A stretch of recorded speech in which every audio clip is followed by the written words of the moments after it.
Hi mga mi! Andito na naman ang anak ng mangungutang na nakapunta ng Hong Kong na taga-punas ng puwet at taga-dakot ng tooth.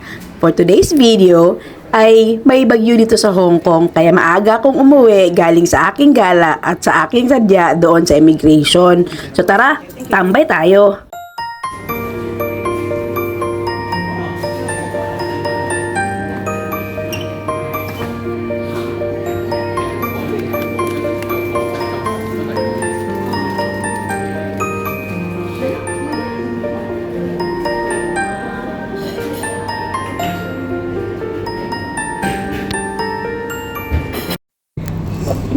At dahil nga may bagyo, ayokong umuwi pa ng bahay. So, dito muna ako magtatambay sa Starbucks, kahit hanggang 7 p.m. Saka ako umaakyat ng bahay kasi mukhang wala pa naman.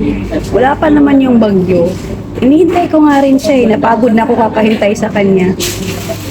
Parang yung ex mo. Napagod ka na lang kakahintay, kaya naghanap ka na lang din ng iba. Ay, ganun. May mga hugot pala. Totoo nga.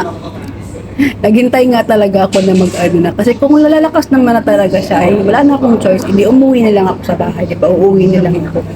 Pero wala pa naman siya. Wala pa din namang hangin. Hindi pa rin naman masyado makulimlim. So, might as well i-enjoy ko na lang muna yung kalayaan ko for today. Char, kalayaan. Maghiwalay naman na muna kami ni Whitey. Uy, maghiwalay muna kami ni Lola. Kahit for today's video only. Dito muna ako magtatambay-tambay sa Starbucks. At mag-i-edit ako ng mga kailangan kong i-edit para may pang-upload tayo for the next days. Yun na nga.